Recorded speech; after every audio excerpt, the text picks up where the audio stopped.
Сайн байцгаана уу? Энэ удаа үзэгчдийнхээ хүсэлтийн дагуу 2020 оноос эхлэн 3 бүлэг гарсан байгаа. Jujutsu Kaisen анимыг оруулахаар бэлтлээ. Бүх бүлгийг нь оруулах болохоор лайк, subscribe дараад хонхоо хасаагаа түлээж байгаарай. Баярлалаа.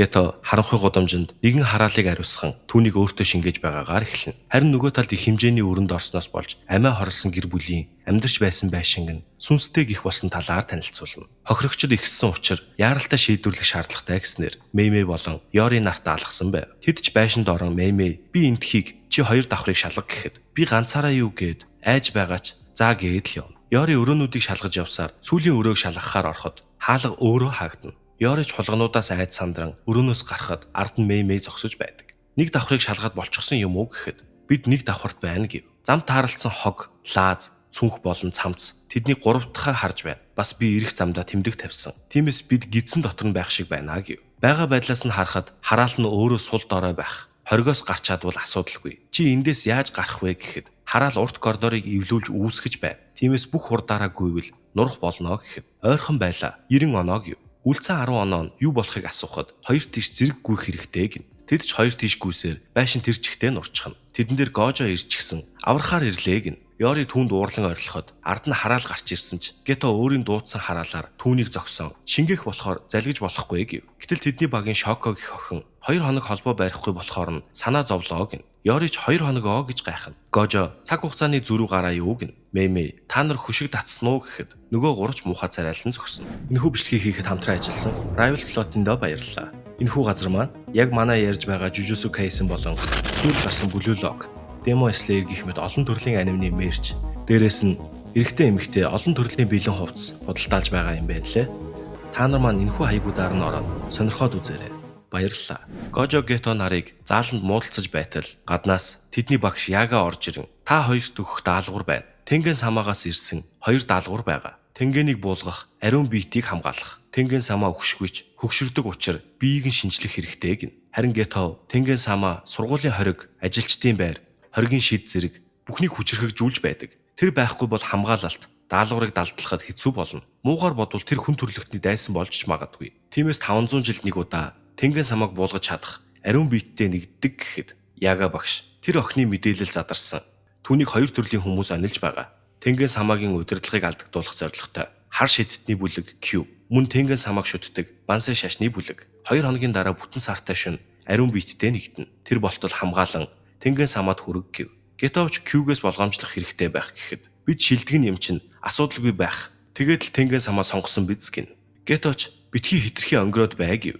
Гетог өрөөний үүдэнд очиход тесрэх бөмбөг дэлбэрэх ба өөрийгөө бүрхэн хамгаална. Гожоч охин үхсэн бол бидний буруу юу гэхэд охин доош унаж байгаа харагдана. Геточ түүний араас үсрэн охиныг аварна. Харин Гожо дөр ирсэн нөхөр алдарт Гожо Саторо байна. Хэр хүчтэйг чинь шалгая гэхэд уйлаад уучлалтгүй бол алалгүй өнгөрөөе гэв. Энэ бүхнийг хоёр нөхөр ажиглаж байх ба нэг нь ариун биетийг алхахад туслаач гэхэд нөгөөх нь Мигумигийн аав байх ба түүний саналыг зөвшөөрнө. Гето Q-гийн нөхрийг барьсан байв. Нөгөөх нь ч уучлалтгүй өршөөгөөч гэж байснаа энд Q-гийн шилдэг хар шидтэн Баяр ирсэн байгаа гэхэд Гето уцаа харуулхад Гожо нөгөөхийг нь аль хэдийн ялсан харагдана. Охин ч ухаан орж хичээлдээ явнаа гэв. Гожо Яга багштай ярихад Тэнгэн самаагийн тушаал түүний бүх хүсэлтийг биелүүлгэн. Харин Гето тэр найзууд гэр бүлийнхэнтэйгээ дахиж уулзаж чадахгүй. Түр ч гэсэн хүсснээр нь байлгая гэв. Тэднийг ярилцаж дуусаагүй байхад сургууль дээр нь хүмүүс ирснийг мэднэ. Тэд гурвал салж авцгаах ба Гетогийн замд Шикигами ашиглагч өвгөн хүлээж байв. Гето хараал гарган дайруулан одоо дараагийнх нь гэтэл түүний ард цонх хаглан орж ирэн дайрахад түүний хамгийн дотн нохоог нь харуулan сатааруулснаар ялна. Харин Гожо охин дээр ирэн түүнийг авч гарна. Тэднийг харсан нэг нөхөр жоохон охин аллаа гэд 30 сая юм уу гэж баярлана. Үйлчлэгч түүний ард ирсэн байх ба түүн рүү дайран цогцолтуудаас нь бултан хушхыг нь хаг зогсоход Гето хараалаа ашиглан зогсооно. Гэтэл нөгөөх нь Шикигами шиг алга болчихов. Харин нөгөө талд Гожог түүний олон хувилбар үсэлсэн харагдана. Түүний хувилбаруудыг амархан ялж, барилга дотор нуугдсан жинхэнэ биеийг нь олж, улаан гисэн ч хар шидэнд бүтлгүйтэн. Чадах юм шиг санагдсан юм даа гэж гайхав. Гэтэл охины утсанд үйлчлэгчийнх нь барьцаалагдсан зураг ирнэ. Тэд ч яах талаар ярилцсан үйлчлэгч эмэгтэйг аврахаар болно. Гожоч дараа нь олон юм ярихгүй шүү гэж анхааруулна. Үзэгдэл солигдоход үйлчлэгчийг аль хэдийн аварчихсан далайн иргэдээ тоглоцоож байгаа харагдана. Тэд түүнийг аврахаар онгоцонд сун Окинавад ирсэн ба Гожо зорчигчдыг ажиглан Гето хараалаар гадна хэсгийг хамгаалсан гин. Мөн тэдэнд туслахаар 1-р ангийнх нь Хайбара болон Нанами нар ирсэн харагдана.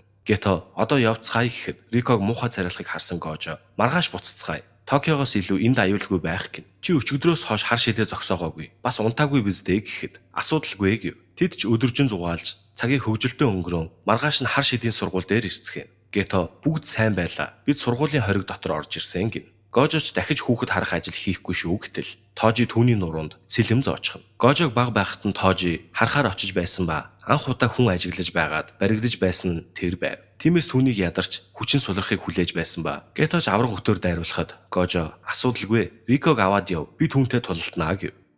Түүний шаан харамж дууссан гэхэд тэрийг чинь би болиулсан юм. Чам шиг болгоомжтой нөхдүүдэд олон боломж харуулдаг юм гэв. Тэд ч тулалдан Гожо тэр хурдан юм дээрээс нь хараалын хүчгүй болохоор мэдэрч чадахгүй байна гэж бодон цэнхэр гиснээр ойр хавийн байшингуудыг газартай тэгшлэн нуугдах газаргүй боллоо гин. Тожи шавжнуудаар дайруулан өөрийгөө нуухад Гожо түүнийг Рико руу явуулчлаа гэж бодтол хажуунаас нь гарч ирэн хүзүүнд нь сэлэм зоон нэмээд цээж хөл зэргийг нь хэрчин. Эцэст нь дахин цээжинд нь зоосноор дуусгана. Харин энэ үед Гето нөгөө хоёрыг дагуулan цахилгаан шатаар буухад үйлчлэгч нь би үүнээс цааш явах боломжгүй гэхэд Рико түүнийг тэрэн авч хоёул уйлан зогсцгоо. Тэд цааш яван бүх хоригийн үндэс болсон хийд дээр ирнэ. Доош бууж модон дээр очивол онцгой хориг байгаа. Зөвхөн урагдсан хүн л орох боломжтой. Ёслол болтол тэнгээс хамгаална. Эсвэл Кройтой хамт гэртээ хариг гэхэд Рикоч гайхан харна. Багш далд утгатай зүйл хэлсэн. Мөн Гожо бид хоёр чамтай уулзахаасаа өмнө тохирчсон байсан. Чи ямар ч сонголт хийсэн бид дэмжих болно гэв. Рикоч би удаан амьдарч олон газар үзэж илүү удаан хамт баймаар байна гэж уйлахад Рико харьцгаая гин. Гэтэл түүнийг хажуунаас нь буудаж унгах ба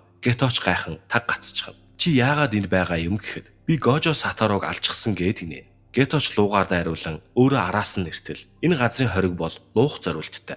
Хаалгыг нь л олчих бол асуудалгүй. Би хараалын хүчгүй болохоор үл үзэгдэгчээс ялгаагүй гин. Тожи бүхнийг хадгалж чаддаг хараалт ижээдэг ба хараалтай хэрэгслээ түүний доторхийн жижиг болгоод гидсэндээ хадгалдаг гэв. Тэр чинь хамаагүй. Замд байсан эмэгтэйг яасан гэхэд үхсэн биз. Надад түүний амьдрах үхэх хамаагүй гин. Геточ уурлан түүнлүү хараалуудаараа араас нь ээлжлэн дайрна. Гэтэл түүний лууг ядах юмгүй устгана. Араас нь орон зайн сүнс гарч ирэхэд бас л амархан устгаж чадна.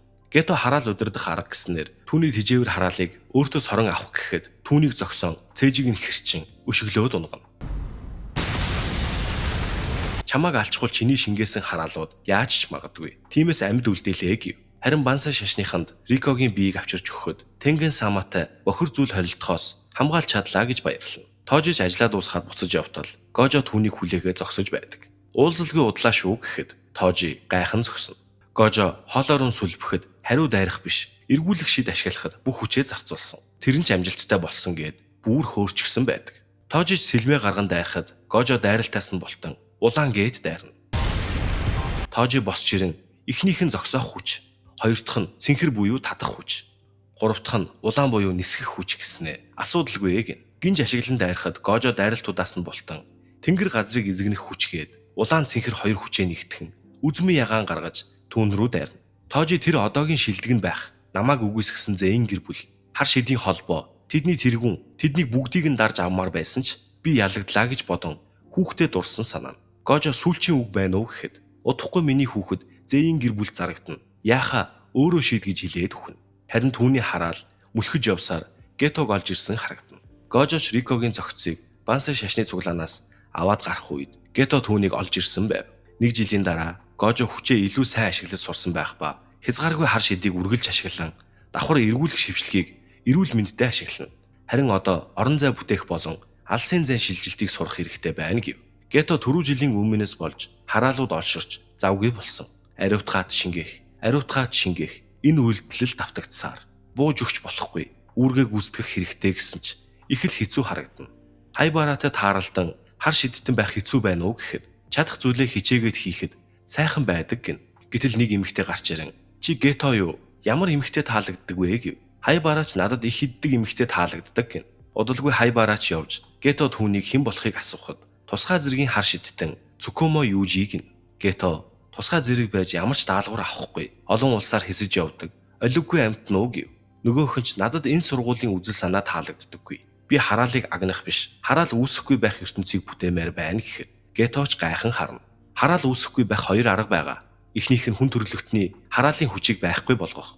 Нөгөөх нь хүн төрлөختнийг хараалын хүчээр удирдах сургах. Эхнийх нь бүтэх боломжтойг баталсан хүнж байгаа. Тэр нь Зэйн Тожи. Түүний хараалын хүч тэг байж 5 мэдрэхүйгээр хараалыг мэдэрдэг. Тэр бол төгс хүн. Түүнээс өөр тийм хүн байхгүй болохоор одоогоор 2 дахь замыг сонгоод явж байгаа гэхэд энгийн хүмүүсийг бүгдийг нь алчих гин. Цүкүмоч тэгж болно. Энэ бол хамгийн амархан зам. Тэдний тоог цөөрүүлэн айдсыг нь ашиглан сурхаас өөр аргагүй болгох. Даанч би тийм галзуу биш. Чи энгийн хүмүүсийг үзен яддаг уу гэхэд би сүүлийн үед өөрийгөө ойлгохоо болоод байна. Энгийн хүмүүс сул дорой учир тэднийг хамгаалах хэрэгтэй гэж боддог байсан бол харин ойрд тэдний гих үнцэн байхгүй болсон.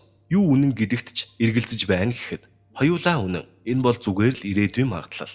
Аль нь зөв болохыг чи өөрөө сонгоно гэв. Цүкүмо Гожотой бас ярилцмаар байсан ч чадсангүй. Дараа уулзъя. Бас ариун биетийн талаар санаа зовох хэрэггүй. Тэнгэн самаа тогтвортой байгаа гэд явна. Энэ бол зүгээр л 2 дугаар зэргийн хараал устгах даалгавар байсан гэж Нанами уурлана. Тэдний очисон даалгаварт 1-р зэргийн газар хамгаалагч бурхан гарч ирсэн ба хайбаараа өгсөн байгаа харагдана. Гето нэгэн хэрэг дээр ирэх ба тосгоных нь руу дайрсан гих 2 охиныг хорьсон байв. Энэ үед Цүкүмогийн хэлсэн аль нь зөв болохыг чи өөрөө шийднэ гэснийг санав. Гето тэднийг авч гарan хараал ашиглан тосгоныхны бүгдийг нь үгүй хийн. Яга түүний хийсэн хэргийн талаар Гожо тайлбарлан тэр эцэг эхийгээч гисэн гэхэд тэр тийм юм хийн гэж байхгүй гэж уурлана. Харин Гето Шокотой уулзахад хэлс хэрэг юм уу гэхэд үгүй би хийсэн хар шидтний ертөнц бүтээнэ гэв. Гожош түүнийг гүйцэж ирэн утга учиргүй алга хийхгүй гэсэн биз дээ гэхэд шалтгаантай болоод л хийсэн. Би өөрийн замаа сонгосон. Өөрийн чадах зүйлээ л хийнэ гэд явхад Гожо юу ч хийж чадалгүй үлдэнэ. Яагаад түн дээр ирэхэд багшаа би хүчтэй биз дээ гэхэд их зантай ч гэсэн тийм ээ гин. Би ганцаархнаа хүчтэй байгаад болохгүй юм шиг байна гэв. Харин Гето тарсан бансай шашны хүмүүсийг цуглуулan одооноос эхлээд энэ шашин минийх болсон. Та нар миний үгийг дагах хэрэгтэй гэд тэдний нэгийг ална. Гожо Мигуми дээр ирж уулзсан Зэйн гэр бүлд орох эсхийг нь асууна.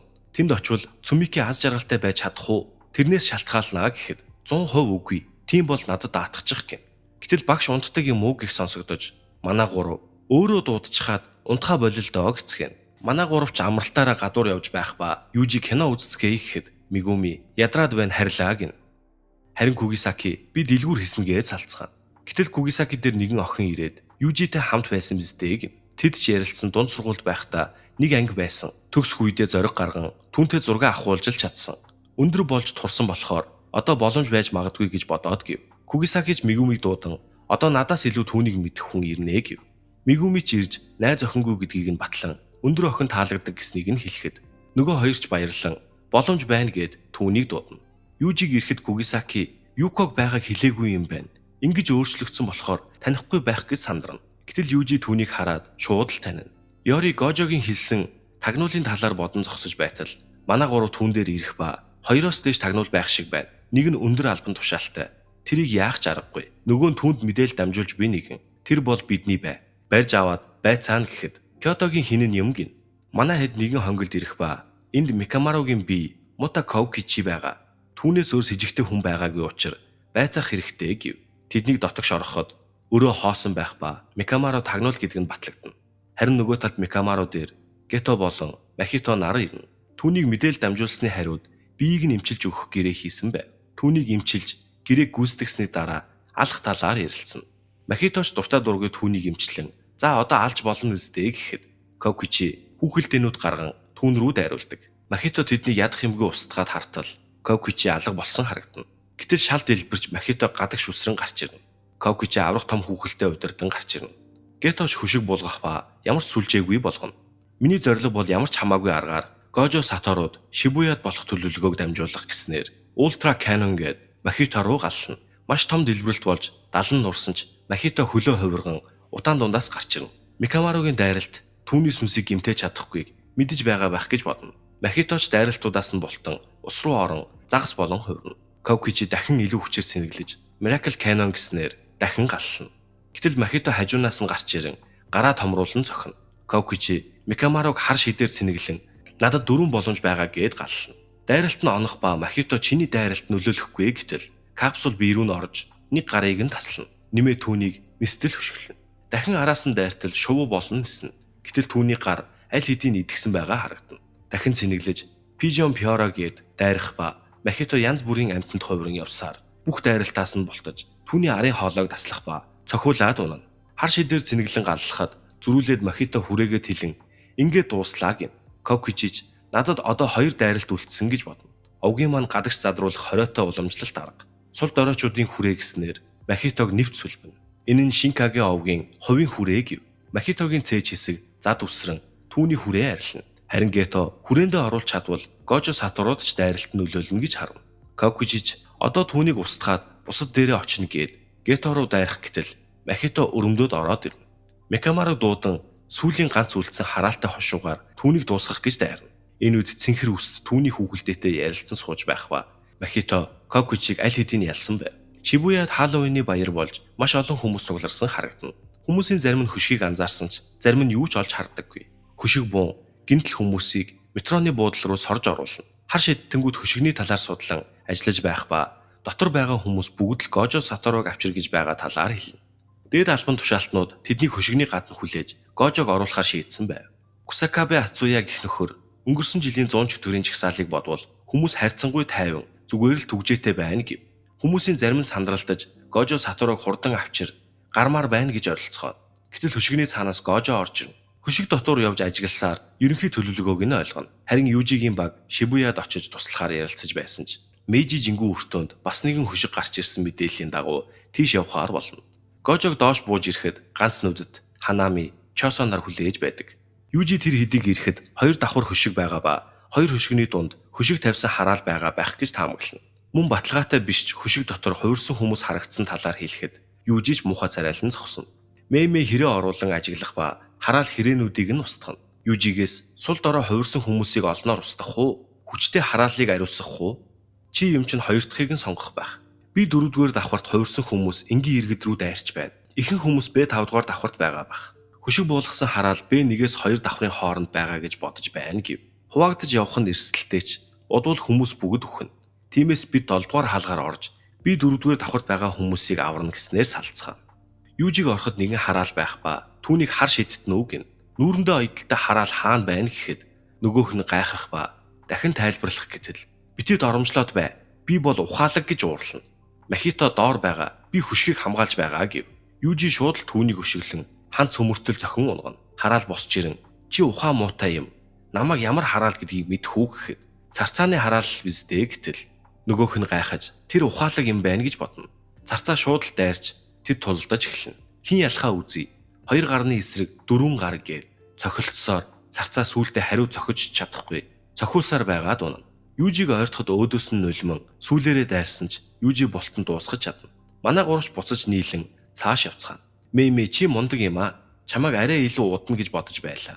Аль хэдийн 1-р төвшөнд хүрсэн байна. Хараалын хүчгүйгээр энэ зэргийг чадах хүн Кусакабегээс хойш чийл байгаа байх гин. Ганц нүдэд ч метроны хаалтуудыг нээснээр хүмүүс унаж ирцгэн. Ганц нүдэд Ханами 2 замдаа тааралцсан хүмүүсийг устган Чосо цусаар дайралтхийн сатааруулж нөгөө 2 нь дайрах ба Гожо хамгаалтал хүрээний хүчрхэгжүүлэлт гэснээр тэдний дайралт улам ойртож Гожо дээш бултан гарна.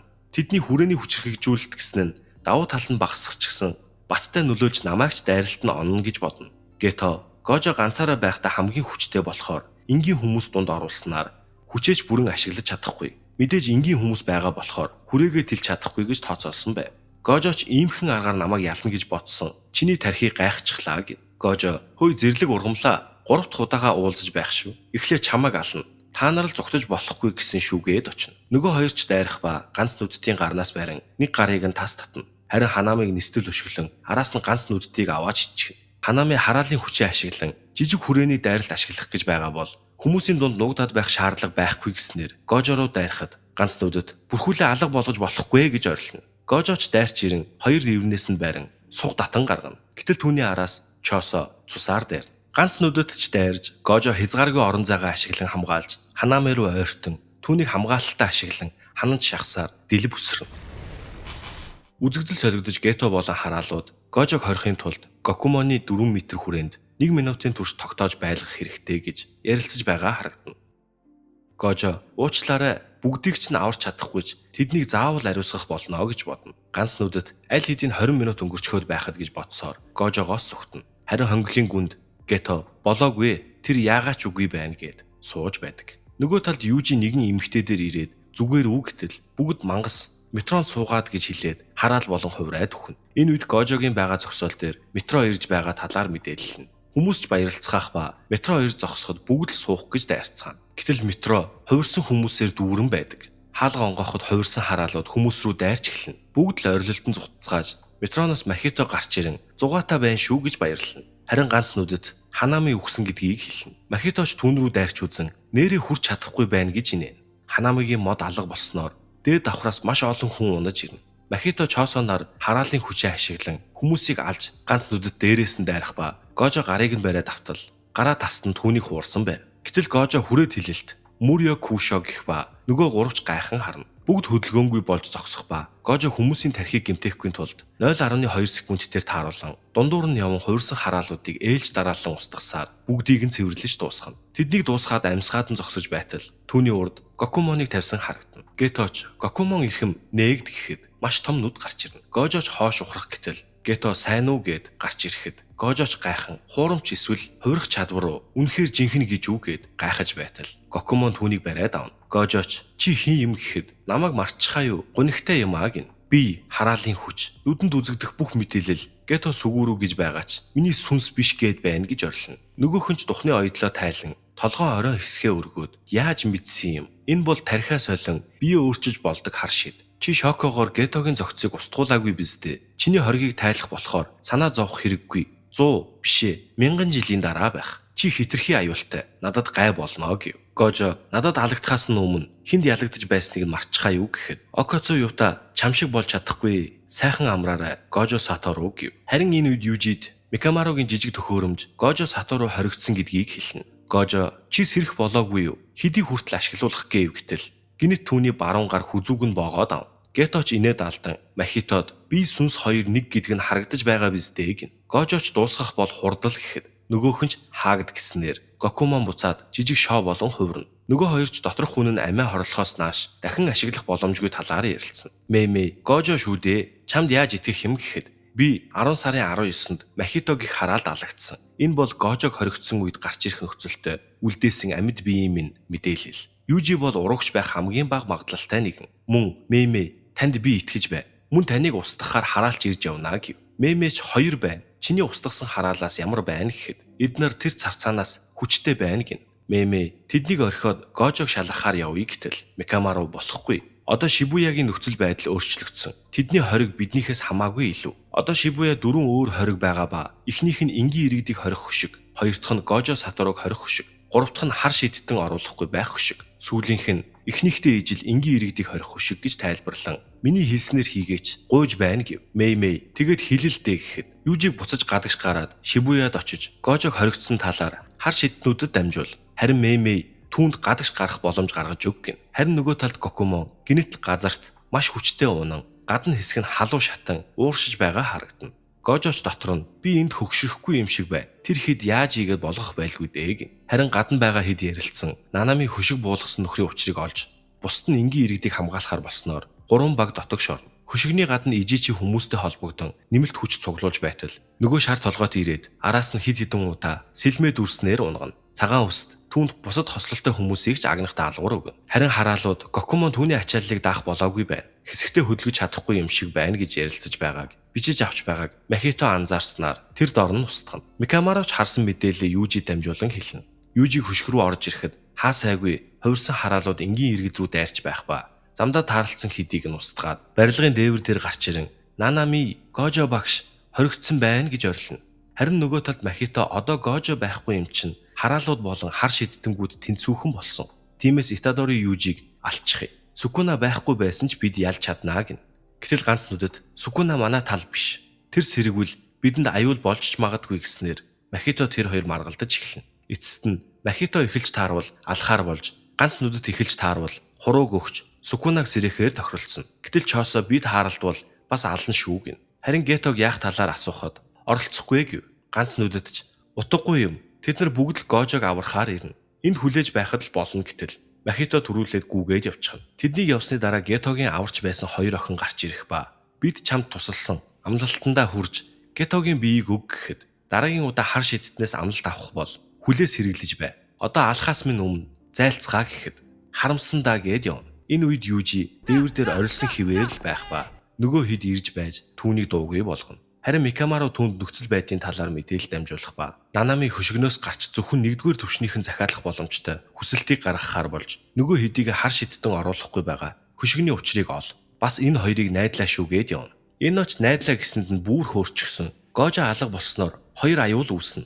Эхнийх нь Гожо гэр бүл уналтад орно. Гожогийн ачаар аврагдаж байсан олон хар шиттэн байгаа ба тэдний нэг нь Южиг гэв. Муугар бодоход бүгд арчигдана. Нөгөөх нь хүчний тэнцвэр алдагдах. Түүний оршин байгаагаас шалтгаалan томоотой байдаг хараалууд хөдөлж эхэлнэ. Эхний асуудлаас болж дотроо өмж байхад хоёр дахь асуудал гарвал бид бүгд дуусна. Тэгвэл юу болох вэ гэхэд Мегуми багаар бодоход Японд хүмүүсийн эрен үе дуусах байх гэв. Энэ үед өөр нэгэн барилгын дээвэр дээр хөшиг татсан хараалч нар Гожогийн хоригдсныг сонсоод баяртай байгаа харагдана. Харин Южи хөшгийг зохиж үзэхэд хүчтэй дөргихч ямар ч нэмэргүй байдаг. Үүнийг нь харсан Ино цохих хүч нь Нанамитай тэнцэхэр юм байна гэж бодно. Мегуми хэврэг газрыг нь олж хэсэгкэнч гисэн нүх гаргах хэрэгтэй гэхэд Южи яагаад гэдгийг нь асууна. Иноч хөшиг болон хоригийг өөрийгөө хамгаалах зорилготой ашигладаг. Тиймээс хөшиг буулгасан нэгэн дотор нь байдаг гэхэд Южи өмнө нь Харажикуд болсон явдлыг хэлнэ. Ино хөшиг ашиглагч өөрөө гадна байснаар баригдах эрсдэлтэй ч илүү бат бөх болгодог талаар тайлбарлана. Тийм бол хэний ч нүдэнд тусгаар газарт байгаа гин.